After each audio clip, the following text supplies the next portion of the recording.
Next video में मैं बीजीय व्यंजक से रिलेटेड पूरा पार्ट स्टार्ट करता हूँ।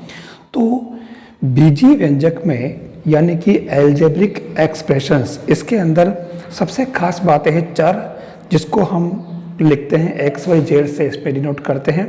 और चर का मान कभी भी नियत नहीं रहता है, यानी एक्स वाई जेड के अलग अलग मान हो सकते हैं। अचर जो है, अचर का मान हमेशा फिक्स रहता है, जैसे 2 है, -5 है, हाफ है, पाई है, ये जो है फिक्स वैल्यू कभी बदलती नहीं है। 2 अपने आप में 2 ही रहता है। इसके अलावा एक पदी बीजीय व्यंजक जो होते हैं उसके अंदर, क्योंकि ये एक पद है 5x, फिर आप देखें 2x, 10x², ये सारे एक एक पद ही है इसके अंदर, इसलिए ये जो है एक पदी है। अगर एक से अधिक पद होते हैं तो यानी 2 पद होते हैं तो द्विपदी बीजीय व्यंजक होते हैं, जैसे 3x² - 2x, 5x² + 3, इस तरीके से, जैसे ये एक पद और ये 2 पद, इस तरीके से। फिर आता है त्रिपदी, जिसके अंदर 3 पद होते हैं, 3x² - 2x² + 5x। तो ये जो है इसके अंदर त्रिपदीय बीजीय व्यंजक कहलाएंगे। अब हम मेन पार्ट पर आते हैं, बहुपद, पॉलिनोमियल्स। पॉलिनोमियल्स का मतलब एक अथवा अधिक पदों वाला, जो ये आप देखें, एक अथवा अधिक पदों वाला व्यंजक जिसके गुणांक शून्येतर हो और जिसके चरों की घात ऋणोत्तर हो, यानी शून्य नहीं हो और ऋणोत्तर नहीं हो, यानी ऋण नहीं हो, यानी कि a + b + c + d, इस तरीके से इन्होंने दिए। तो यहाँ एक से अधिक चर वाले, हमारे यहाँ पर क्या है, केवल अपन एक चर वाला जो बहुपद है हम वो लेंगे। और बहुपद का जो मानक रूप होता है वो होता है px बराबर a0 + a1x + a2x² + a3x³ plus, इस तरीके से ये आगे से आगे चलता है। आप देखें कि यहाँ x की पावर 0 थी, इसलिए मैंने इसको हटा दिया, क्योंकि x की पावर 0 1 होता है, घातांक नियम के अंदर पढ़ा। फिर a1x यानी कि फिर घात 1, फिर घात 2, घात 3, इस तरीके से। और ये गुणांक a0, a1, a2, a3, ये जो है इसमें कहा था ऋणोत्तर, यानी कि ऋणात्मक नहीं हो, और ऋणात्मक हो भी सकते हैं, इसमें कोई दिक्कत नहीं है, क्योंकि गुणांक का कोई प्रॉब्लम नहीं है। अब यहाँ ध्यान रखना है कि ये पावर्स है, ये ऋण में नहीं होनी चाहिए, माइनस में नहीं होनी चाहिए, यानी ये एक घात जो है x की वो 0, 1, 2, 3 इस प्रकार से चलनी चाहिए। ये है मेन बहुपद। अब मैं डायरेक्ट बिना किसी बकवास के मैं डायरेक्ट मेन टॉपिक पर आता हूँ। आप देखें, सबसे पहले इसमें आती है सर्वसमीका, यानी कि जो हमारे 8 सर्वसमीकाएं हैं, उन 8 सर्वसमीकाओं की बात करें हम सबसे पहले। जैसे सर्वसमीका का मतलब होता है वह समीकरण जो चर राशियों के सभी मानों के लिए सत्य हो। तो सबसे पहली सर्वसमीका, ये सर्वसमीका आपको अच्छी तरह रट लेनी है। x + y² बराबर x² + 2xy + y², x - y² यानी x² - 2xy + y²। और तीसरी सर्वसमीका है x² - y², यानी कि ये टर्म इंटू ये टर्म, इन दोनों को मल्टीप्लाई करें तो ये आना चाहिए, इस तरीके से। तो चौथी है x + a x + b = x² + a + bx + ab। और पांचवी सर्वसमीका है x + y + z² = x² + y² + z² + 2xy + 2yz + 2zx। ये सर्वसमीका आपको अच्छी तरह से प्रिपेयर कर लेनी है, ये तो खैर कॉमन है, सबको याद रहती है। फिर आता है x + y³। तो ये होल क्यूब वाली जो है, इसमें x³ + y³ + 3xy × x + y इस फॉर्म में दे रखी है। मैं इस सर्वसमीका को इस तरीके से भी याद रखने के लिए कहता हूँ। पहले होल क्यूब खोलना है तो a³ + 3a² + 3xb² + b³, यानी कि ये टर्म ये ऐसे याद रहनी चाहिए, यानी पहले में x, y, x, y और y, इस तरीके से। इसको आप ऐसे भी याद रखें।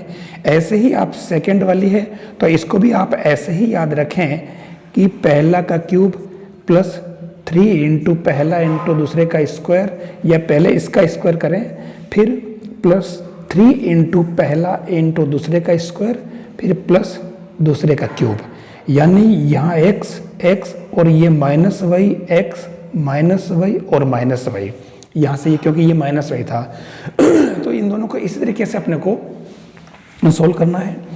फिर मैं बात करूँ सबसे इम्पोर्टेंट जो थ्योरम है या आइडेंटिटी है सरसमी का, ये है x cube plus y cube plus z cube minus 3xyz equal to x plus y plus z into x square plus y square plus z square minus x y minus y z minus z x. ये सर्वसमीका आपको अच्छी तरह से prepare कर लेनी है। यानी अब अगर इसके अंदर वास्तव में ये जो होती है एक्स क्यूब, मैं फिर से रिपीट कर रहा हूँ, z cube minus 3xyz equal to x plus y plus z into x square plus y square plus z square minus x y minus y z minus z x. अब इस प्रमेय पर, इस सर्वसमीका पर एक स्पेशल केस आता है, मैं आपको बताऊंगा, और ये अपने मैक्सिमम जो क्वेश्चन बनेंगे वो इसी के बनेंगे।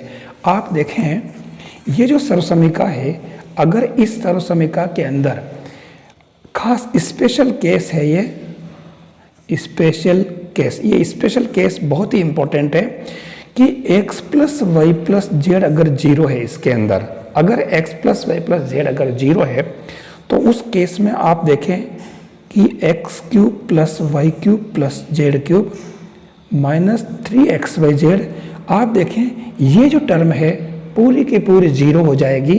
तो जीरो इंटू आपके ये पूरी टर्म बचेगी, ये जो पूरी टर्म बचेगी, तो आप देखें कि इधर वाली टर्म पूरी जीरो हो जाएगी।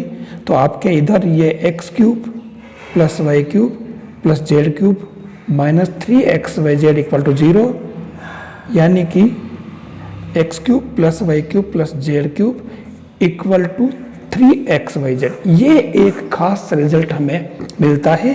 और इस केस में कब, जब x plus y plus z equal to zero, आपके मैक्सिमम क्वेश्चन इसके बनेंगे, कैसे भी करके उल्टे सीधे क्वेश्चन पूछे जाएंगे इसके। तो x plus y plus z आपको जीरो उसमें क्वेश्चन में ढूंढना, अगर ये मिलता है तो इसकी जगह आप डायरेक्ट ये टर्म लिख सकते हैं x cube plus y cube plus z cube equal to 3xyz। ये आपको स्पेशल केस आपको याद रखना है। अब हम काम करें, सबसे पहले क्वेश्चन लेते हैं। आप देखें इसके अंदर पहला क्वेश्चन है x plus y plus z equal to zero आपके पास अगर गिवन है तो आपको x cube plus y cube plus z cube upon x y z की वैल्यू फाइंड करनी है। आपने अभी ये जो रिजल्ट देखा यहाँ पर, तो आप देखें मैं उसी बात को ले रहा हूँ। हमने ये जो एट्थ, ये जो है 8वीं आइडेंटिटी कहलाती है, x cube plus y cube plus z cube equal to minus 3xyz equal to, ये वाली थ्योरम आपने अभी देख ली। तो उस केस में आप देखें कि अगर इसकी वैल्यू जीरो है, ये गिवन है, अभी मैंने ये बात की, तो उस केस में ये इधर की टर्म पूरी जीरो हो जाएगी, यानी x cube plus y cube plus z cube equal to minus 3xyz equal to zero. तो ये टर्म जो इधर शिफ्ट हो जाएगी। और उस केस में आप देखें इस xyz को आप इसके अपॉन में भेज दें, यानी यूं कहें कि दोनों पक्षों में आप xyz का भाग लगा दें। तो इधर से तो आपके xyz किया तो ये कैंसिल, और इधर आपके xyz करोगे तो ये नीचे कर दिया, तो इधर क्या बच गया 3। यानी आप देखें कि जो हमारे x cube plus y cube plus z cube upon xyz की वैल्यू क्या आई 3। आप देखें जब तक ये टेक्निकल चीज़ें इस तरीके से याद नहीं रही तब तक आप सोल्व नहीं कर पाएंगे, इसमें आपको बहुत कम टाइम लगेगा। फिर इसी पर बेस्ट देखो, आप अगला क्वेश्चन लिखा minus 12 whole cube plus 7 cube plus 5 cube की वैल्यू फाइंड करनी। अगर हमें ये आइडेंटिटी पता है तो हम इससे सोल्व करेंगे, नहीं तो फिर अपन इसका सबका क्यूब करने बैठेंगे तो काफ़ी टाइम वेस्ट हो जाएगा। आप देखिए यहाँ x को आप माइनस 12, y को आप 7 ले लें और z को आप 5 ले लें। आप देखें कि x plus y plus z equal to zero यहाँ पर हो रहा है, आप माइनस 12 और 7 5 12 दोनों प्लस के और 12 माइनस के जीरो हो रहा, तो आपके x plus y plus z की वैल्यू जीरो आ गई। और उस केस में x cube plus y cube plus z cube equal to 3xyz होता है। तो आपके x वाई और जेड की वैल्यू आपने यहाँ पुट की है, आप देख लें, और यहाँ 3 अपनी जगह और एक्स वाई जेड की वैल्यू आप यहाँ रखें और इसको डायरेक्ट गुणा किया, ये 1260 माइनस के आंसर आ जाएंगे। तो इस तरीके से ये जो कॉन्सेप्ट क्लियर हुआ आपके।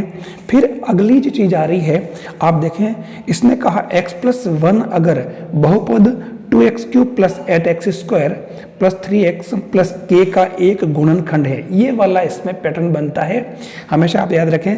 तो ये कह रहा है कि k का मान क्या होगा, आपको x+1 को 0 कर देना है और x = -1 वैल्यू निकाल लेनी है। जब x+1 है तो x = -1 होगा और x -1 है तो x = +1 होगा। तो आप इस पूरे में x = -1 पुट करें, तो ये देखो ये पुट किया, x जहाँ जहाँ भी था -1 पुट किया और प्लस के एज इट इज रखा, इसको सोल्व किया तो आप k = -3 ये वैल्यू फाइंड कर सकते हैं। ऐसे भी क्वेश्चन बहुत सारे बन सकते हैं, जैसे अगला भी ऐसा ही है कि a के किस मान के लिए x - 3 बहुपद इसका एक गुणनखंड है, तो आपको x = -3, x - 3 = 0 है तो x = 3 प्लस का हो जाएगा, ये x = +3 आप इसमें x की जगह पुट करें तो उससे आपके ये यहाँ सब वैल्यू पुट करने पर आपके a की वैल्यू आ रही, देखो आप a = 15, ये इसके आंसर थे। फिर आप देखें अगला क्वेश्चन फिर उसी पैटर्न पर आ रहा है, इसने कहा a² + b² + c² minus ab minus bc minus c = 0। अगर 0 दे रखा है तो आपको a³ + b³ + c³ की वैल्यू फाइंड करनी है। तो आप देखिए कोई खास बात नहीं है, सेम वही आइडेंटिटी, 8वीं identity x³ + y³ + z³ minus 3xyz = ये टर्म होती है, आप देख लें, ये आप पहले ही हम जान चुके हैं। तो यहाँ आप देखें a² + b² + c², इसकी वैल्यू आपके 0 दे रखी है, इसका मतलब इधर की टर्म पूरी 0 हो गई। तो आपके ये 0 हो गए तो आप देखो a³ + b³ + c³ की वैल्यू क्या आ जाएगी, ये 3abc माइनस का है, इधर 0 हो जाएगा तो ये 3abc पूरा जाकर के उधर शिफ्ट हो जाएगा। यानी इसकी जो वैल्यू पूछी थी इसने ये यहाँ पर, तो ये आपके 3abc आ जाएगा। इस तरीके से इसके आंसर क्विक अपने को फिगर ध्यान में रखने हैं। फिर आप देखें नेक्स्ट जो क्वेश्चन है दिखने में काफी बड़ा क्वेश्चन लग रहा है। आप देखें 7a - b³ + b - c³ + c - a³ के गुणनखंड करने हैं। यहाँ इसके गुणनखंड करने के लिए देखा जाए तो काफी लंबा प्रोसेस हो जाएगा। आप यहाँ पर भी देखें, इसको अगर आप a मान ले, इसको b मान ले कैपिटल में और इसको c मान ले, तो आप देखें a + b + c की वैल्यू निकालें आप, ये a ये b ये c, तो इन सबको प्लस करें 0 आ रहा है, यानी कि x + y + z की वैल्यू 0, यानी वही 8वीं आइडेंटिटी हमने यूज की। तो देखो a³ + b³ + c³ = 3abc हो जाएगा, ये 3 और a b c की वैल्यू आप ये a ये b और ये c, ये आप a की जगह b की जगह c की जगह वैल्यू पुट की, ये आंसर, ये इसके गुणनखंड हो जाएंगे। कहीं आपको इसके गुणनखंड अलग से करने की जरूरत नहीं। फिर अगला क्वेश्चन जो आ रहा है आप देखें, यदि 2x + 3y = 18 और xy अगर 12 हो तो आपको 8x³ + 27y³ की वैल्यू फाइंड करनी है। तो यहाँ पर वो सारी जो आइडेंटिटी पढ़ने पड़ी, आप देखें 2x³ + 3y³ आपको इसके पहले इसके, आप चाहे तो इसके क्यूब भी कर सकते थे, बाकी आप इसके गुणनखंड कर लें। इसके गुणनखंड कैसे, आप देखें इसके गुणनखंड में आपको एक फॉर्मूला है a³ + b³ = a + b a² ab + b²। ये आपको ध्यान में रखना है, जो मैंने यहाँ लिख रखा है ये आप देख लें, a³ + b³ = a + b a² - ab + b²। ये भी आइडेंटिटी आपको याद रखनी पड़ेगी। तो आप यहाँ देखिए मैंने इसको a³ + b³ लिखा और ये a + b, तो ये a + b, फिर ये a², तो ये a² माइनस ab यानी कि 2a, ये x की जगह 2x की जगह मतलब a की जगह ये b + b², तो ये इसकी वैल्यू आपके 18 दे रखी। फिर मैंने इसको 2x² और 3y² ऐसे ही लिखा, और इसको क्योंकि यहाँ 2x + 3y की वैल्यू दे रखी थी तो मैंने इसको क्या किया यहाँ कि यहाँ 12xy जोड़ के ना 12xy घटा दिए, ये 6xy यूँ के यूँ बाहर रख दिए। तो आप देखें कि ये जो पूरी टर्म है ये 2x + 3y का होल स्क्वायर बन गया और ये हो गया -18xy। अब हमारे पास 2x + 3y की वैल्यू भी गिवन और xy की वैल्यू भी हमारे पास गिवन। तो आप देखें ये 18, इसकी वैल्यू 18 स्क्वायर माइनस 18 और एक्स वाई की वैल्यू 12। इस पूरे को सोल्व करने पर ये 1944 आंसर आ रहा है। इस तरीके से आपको ये बीजीय व्यंजकों का जोड़ गुणा सब कुछ इसके अंदर आ रहा है, तो ये इसके आंसर हो जाएंगे। ऐसे ही ये जो क्वेश्चन है कि 2x minus 3 equal to a given है, तो आपको 8x क्यूब माइनस 18ax की वैल्यू फाइंड करनी है। ये इसके आंसर है जो अपन फाइनल में हम निकालेंगे, हमें इसकी वैल्यू फाइंड करनी है। आप क्या करें, इसका क्यूब कर दें दोनों तरफ से, तो ये 2x minus 3 whole cube equal to a cube. अब होल क्यूब खोलने के लिए a cube minus 3a square b plus 3ab square minus b cube. तो ये आप देखें 2x यहाँ बिठाया, ये 2x, ये 3 और वापस 2x आइडेंटिटी के अकॉर्डिंग, तो और माइनस 3 क्यूब और ये a क्यूब उधर था ही। आप देखें कि इसको क्यूब करें तो 8x क्यूब, ये इस पूरे को 36x स्क्वायर बन रहा है, इससे हमारे 45 नहीं, ये 54 बैठ रहा है, 54x cube minus 27 equal to a cube. अब आप यहाँ 8x क्यूब, क्योंकि अपने को इसमें ये चाहिए तो ये जीत रखा। अब हमारे को 36x स्क्वायर ये अलग और ये 54x, इसमें से मैंने 18x कॉमन ले लिए माइनस के, तो अंदर बच रहा 2x माइनस 3 और इधर मैंने ये 27 जो थे माइनस के उधर शिफ्ट कर दिए प्लस में।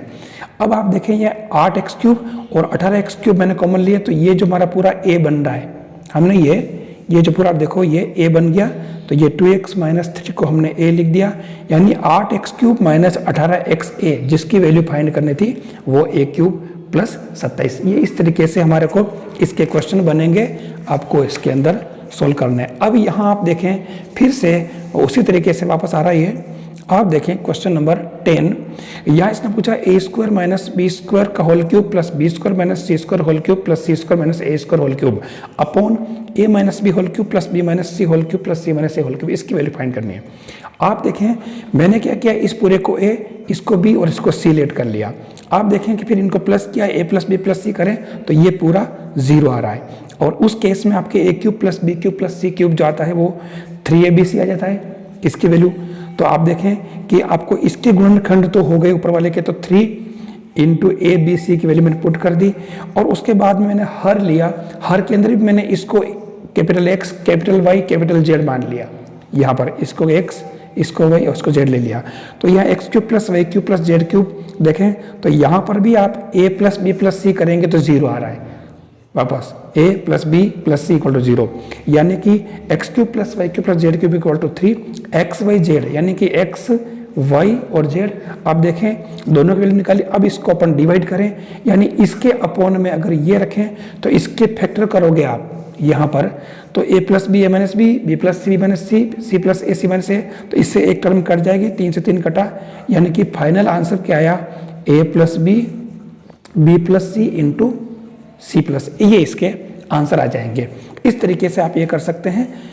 क्वेश्चन बड़ा दिख रहा है, लेकिन आप इस पैटर्न से करेंगे, जो 8वीं आइडेंटिटी है वो इसमें काम आ रही है। फिर 11th में a plus b plus c 6 दे रखा है, a b plus b c plus c a 11 दे रखा है, तो ये कह रहा है कि a cube plus b cube plus c cube minus 3abc की फाइंड करनी है। हमने यहाँ पहले इसको सोल्व कर लिया, यहाँ देखें वही 8वीं आइडेंटिटी, तो a cube plus b cube plus c cube minus 3abc equal to a plus b plus c, और ये टर्म इसके अंदर मल्टीप्लाई में आती है। आप यहाँ देखें कि अब मैं इसको एज इट इज यही छोड़ रहा हूँ, मैं वापस, क्योंकि हमारे पास ये दे रखा था, तो a plus b plus c equal to 6 हमारे पास था, मैंने इसका होल स्क्वायर किया। ये जो टर्म है ये हमारे, आपको पता होगा, ये 5वीं आइडेंटिटी है, x plus y plus z whole square. तो इसका 3 पदों का होल स्क्वायर खोलने का तरीका क्या है, पहले का स्क्वायर, ये पहले का स्क्वायर, दूसरे का स्क्वायर और तीसरे का स्क्वायर, फिर 2 इंटू पहला इंटू दूसरा, 2 इंटू दूसरा इंटू तीसरा, और 2 इंटू तीसरा इंटू पहला। तो उस तरीके से हमने यहाँ इसको खोला, a square plus b square plus c square, फिर 2 इंटू पहला दूसरा ए बी, 2 इंटू दूसरा तीसरा, और 2 इंटू तीसरा और पहला, और इधर 36। आप देखें कि a square plus b square as it is रख दिया, और यहाँ 2 कॉमन लेकर के, और इसके अंदर a b plus b c plus c a की वैल्यू हमने जो हमारे 11 गिवन थी यहाँ पर ये यहाँ पुट कर दी, और इधर हमारा 36 सही से, तो ये 11 दूना 22 हमने इधर शिफ्ट किया, माइनस कर दिया ये, तो 14 आ गए इधर तो, और इधर a square plus b square plus c square की वैल्यू आ गई। ये वैल्यू यानी कि आपके पास a square plus b square c square की वैल्यू आ गई, तो आप यहाँ पुट करें। A plus b plus c की वैल्यू पहले से गिवन थी, वो आप यहाँ पुट करें, और इसमें से माइनस कॉमन ले लें, तो आप देखें कि a b plus b c plus c a बचेगा जिसकी वैल्यू 11 है। तो हमने ये a plus b plus c की वैल्यू, ये a square plus b square की वैल्यू यहाँ से फाइंड की, और उसके बाद में जो हमारे पास में ये 11 रखा, तो 14 में से 11 गए तो 18, 3 बच रहे हैं, ये 6 × 3 18, ये इसके आंसर।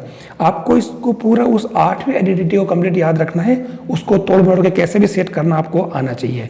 तो ये इसका आंसर हुआ। इस तरीके से हमारे पास में जो हमने ये क्वेश्चन लिए, ये सारी जो आइडेंटिटी है इस तरीके से आपको इसको यूज करते हुए आपको सोल्व करना है। सारे ही ये जो आप 8 आइडेंटिटी, इनका उपयोग करना आपको इसके अंदर आना चाहिए, चाहे होल स्क्वायर खोलना हो चाहे होल क्यूब खोलना हो। मेन चीज बस यही है कि आपको होल क्यूब और होल स्क्वायर वाला जो है ये आपको आ जाए। मैं 5वीं आइडेंटिटी की बात फिर से कर रहा हूं कि x plus y plus z whole square, तो इसको पहले का स्क्वायर, दूसरे का स्क्वायर, तीसरे का स्क्वायर, फिर पहला दूसरे का कर मल्टीप्लाई करके डबल, फिर दूसरा तीसरा इंटू डबल, फिर तीसरा पहला इंटू डबल। एक तो इस तरीके से इसको डायरेक्ट सोल्व करना आना चाहिए, अलग अलग रटने की जरूरत नहीं इसको। थैंक्स।